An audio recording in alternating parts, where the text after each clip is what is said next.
Hampir semua orang kalau ditanya di mana Baitullah, pasti jawabannya di Mekah. Padahal Allah sendiri yang mengatakan, aku bersamamu, bahkan lebih dekat daripada urat nadi lehermu. Coba kalau pakai asas keilmuan, kok Allahnya dekat di sini tapi rumahnya jauh. Tapi kita juga tentu tidak boleh menyalahkan rumah yang di sana. Karena itu diajarkan oleh para nabi, para rasul. Oleh karena itu maka ilmu itu ada dua, ada ilmu syariat, ada ilmu hakikat. Simbolisasinya di sana, hakikatnya di sini. Maka berulang kali kita pergi ke sana, kalau belum pernah meniti ke sini, kita tidak mengerti semua yang ada di sana. Tidak akan mengerti. Mengapa tawaf itu 7 putaran? Mengapa sa'i itu bolak-balik Safa dan Marwah itu 7 kali? Mengapa untuk melempar jumrah itu harus mengumpulkan 7 batu? Mengapa tawaf itu dimulai dari Hajar Aswad? Apa sih Hajar Aswad itu hakikatnya? Mengapa kita harus lewat Multazam? Mengapa kita harus lewat pintu Ka'bah? Mengapa kita harus lewat Maqam Ibrahim? Mengapa kita harus melewati Hijr Ismail? Mengapa kita harus melewati Rukun Yamani? Dan mengapa kita harus mengulangi lagi sampai 7 putaran? Mengapa tidak 8 putaran? Mengapa tidak 9 putaran? Itu semua simbolik. Itu semua simbolik. Itu artinya di semua tanda-tanda itu ada pesan yang harus kita terjemahkan untuk meniti ke dalam diri agar kita menemukan Baitullah yang sesungguhnya.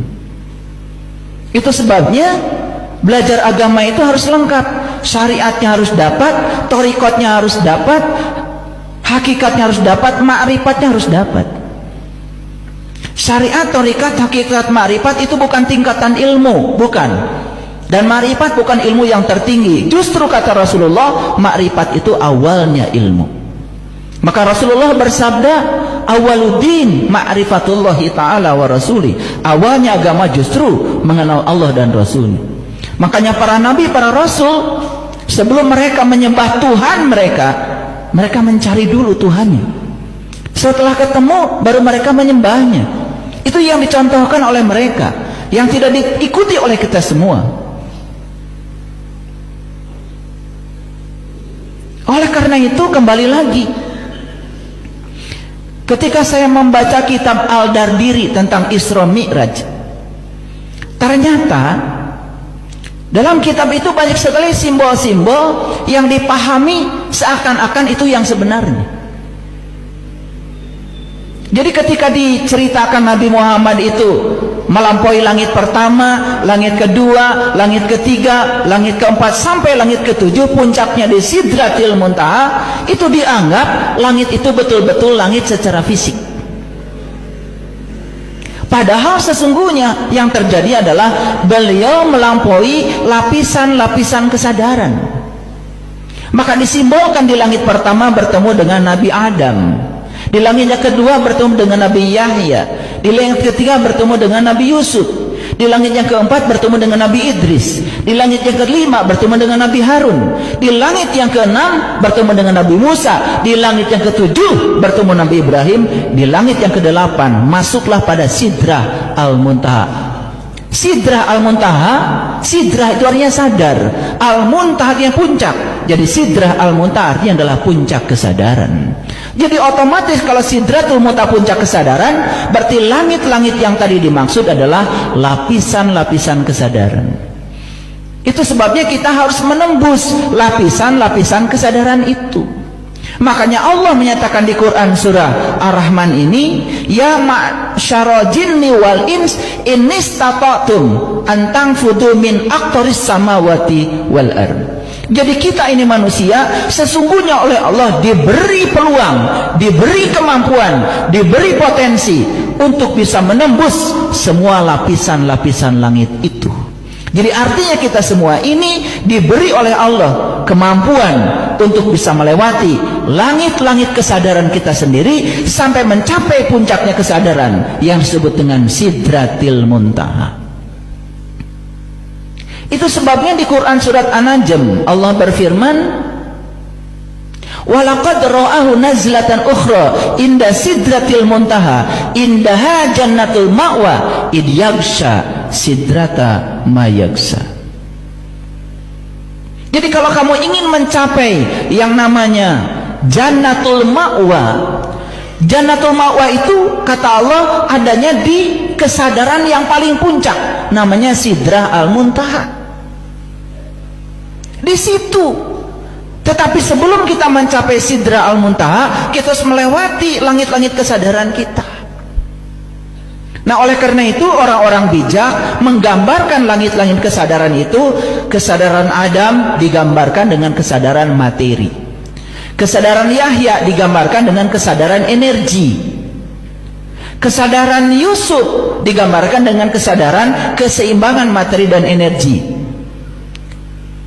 kesadaran Idris digambarkan dengan kesadaran kasih, kesadaran Harun digambarkan dengan kesadaran cinta, kesadaran Musa digambarkan dengan kesadaran berkomunikasi dengan jati diri kita, kesadaran Ibrahim sudah masuk pada level kesadaran yang ke-7. Disitulah kita akan mengalami inni wajjahtu wajhiyalil ladzi fataras samawati wal ard hanifan wa ma ana minal musyrikin. Inna salati wa nusuki wa mahyaya wa mamati lillahi rabbil alamin la syarikalah. La syarikalah. Di langit yang ke-7 sudah tidak menduakan Tuhan lagi. La syarikalah. Sudah terbebas dari segala dosa. La syarikalah. Karena semua dosa itu turunan dari dosa syirik. Orang berbuat jahat itu karena dia masih syirik kepada Allah, masih selingkuh kepada Allah. Kita membicarakan keburukan orang, itu turunan dari dosa syirik. Semua dosa-dosa itu adalah turunan dari dosa syirik. Sembuhkan dosa syirik, hilang semua dosa. Itu yang dikatakan dalam Al-Quran. Kalau hari ini kamu terbuka pandangan qalbumu kepadaku, kata Allah, inna fatahna laka fatham mubina liyaghfir lakallah ma taqaddama min dambik wa ma ta'akhkhar. Aku bebaskan dosamu yang lalu, bahkan dosamu yang akan datang. Maka Allah menegaskan dalam Al-Quran berulang kali, innallaha la yaghfiru ayyushraka bih wa yaghfiru ma duna dzalika liman yasha.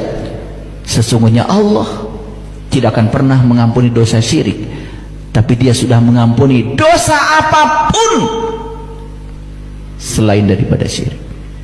Jadi dosa manusia itu cuma satu, hadirin, cuma satu. Bereskan dosa itu. Syirik itu akibat.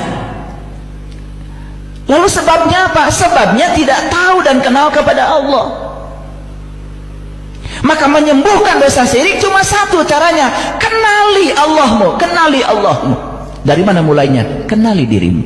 Man arafa nafsahu faqad arafa rabbahu. Siapa yang kenal dirinya, maka dia akan kenal kepada Tuhan.